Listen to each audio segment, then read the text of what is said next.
राधे। बोल पंडोखर धाम की, अनंत बलवंत श्री हनुमंत लाल जी महाराज की जय। जय श्री सीताराम। रामाय रामभद्राय रामचंद्राय वेदसे, रघुनाथाय नाथाय सीताया पतये नमः। दक्षिणे लक्ष्मणो यस्य, वामे च जनकात्मजा,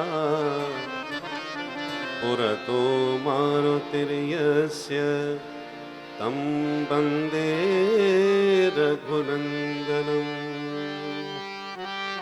रामो राजमणिः सदा विजयते, रामं रमेशं भजे।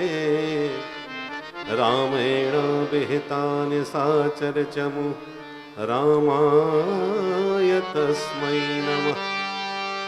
रामान्नास्ति परायणं परतरं, रामस्य दासोऽस्म्यहम्।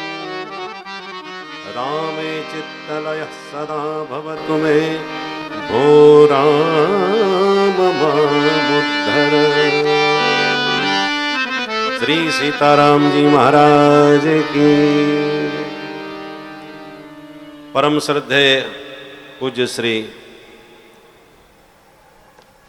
पंडोखर धाम वाले पूज्य महाराज श्री, हमारे परम आत्मीय गुरु भाई श्री पवन तिवारी जी, आज पवन सुत का दिवस है और हमारा परम सौभाग्य है कि आज हनुमान जी के इस पावन दिवस पर मंगलवार में पवन सुत की कृपा से पवन तिवारी जी की भजन संध्या के भी दिव्य स्वर बहुत दिनों के बाद सुनने का सौभाग्य प्राप्त हो रहा है। मैं पहली बार पंडोखर धाम आ रहा हूँ और महाराज जी ने एक झलक तो वैसे हमें दूर से दिखा दी थी, पर तब से ही मन में बड़ी उत्कंठा थी इस दिव्य धाम के दर्शन की। आज भगवान की कृपा से यह संयोग बन गया कि कल ही चित्रकूट धाम से राम जी महाराज की कृपा का आनंद लेते हुए आज ही कथा को विश्राम करते हुए यहाँ आने का मुझे सुअवसर मिला, परंतु अभी हमने केवल 25% ही लगभग देख पाया होगा और उसी में हमारे तो पसीने छूट गए।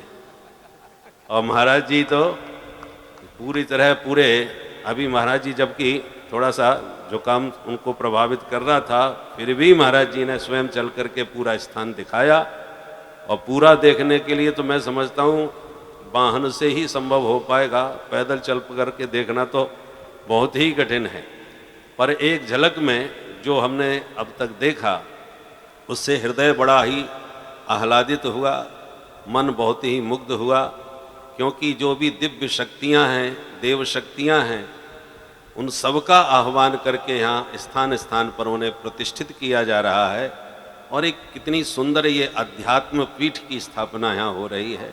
आध्यात्मिक दिव्य वातावरण बन रहा है और आध्यात्मिक वातावरण के साथ साथ सर्व सामान्य के लिए भी सब प्रकार की सुख सुविधाओं का भी पूरा ध्यान रखा जा रहा है। सर्व सामान्य व्यक्ति चाहे वो लौकिक आनंद लेना चाहे या पारलौकिक आनंद का लाभ उठाना चाहे, दोनों प्रकार का यहाँ आनंद आपको प्राप्त होगा। झूले भी कितने सुंदर सुंदर, एक से एक बढ़िया हैं। तो खूब आपने, क्योंकि पैदल हम तो सोच रहे थे कि झूला में बैठ करके पूरा मेला अच्छी तरह से देख सकते हैं, क्योंकि पैदल तो घूमना होगा तो जहाँ जाएंगे वही देख पाएंगे और झूला के ऊपर से तो पूरा दिखाई पड़ जाएगा। तो महाराज जी ने सबका ध्यान रखते हुए एक एक बात को कितनी बारीकी से समझा है, अनुभव किया है और कैसी दिव्य देवताओं की प्रतिष्ठा यहाँ हो रही है। माने एक तरह से ये कहा जाए कि समस्त आध्यात्मिक शक्तियों को एक जगह लाके महाराज जी ने स्थापित कर दिया है। ये उनका बहुत अद्भुत पुरुषार्थ है और इस पुरुषार्थ में निश्चित रूप से अलौकिक आध्यात्मिक शक्तियों का वरद हस्त है, क्योंकि किसी मनुष्य के अपने निज पुरुषार्थ से ये सब कर पाना संभव नहीं हो सकता। ठाकुर जी इनसे विशेष रूप से अपनी कृपा के बल पर ये सब करवा रहे हैं। हनुमंत लाल जी की विशेष कृपा पूज्य महाराज श्री पर है और ये कृपा हनुमंत लाल जी की उत्तरोत्तर इसी प्रकार से बरसती रहे ताकि उनकी कृपा की छत्र छाया में हम लोगों को भी शीतलता का आनंद प्राप्त हो सके। इन्हीं शब्दों के साथ हमारे अनुज, हमारे गुरु भाई हैं ये पवन तिवारी जी, तो इनकी वाणी का भी हम लोग आनंद लेंगे और पूज्य महाराज श्री के प्रति हम हृदय से बार बार धन्यवाद देते हैं जो ये दिव्य दृश्य देखने का सौभाग्य दास को आपने प्रदान किया। पुनः पुनः सबको धन्यवाद और श्री हनुमंत लाल जी के इस पावन दिवस पर श्री हनुमान जी के चरणों में बारंबार प्रणिपात। जय जय श्री सीताराम। बोल भक्त वत्सल भगवान की, श्री पांडवखर धाम की।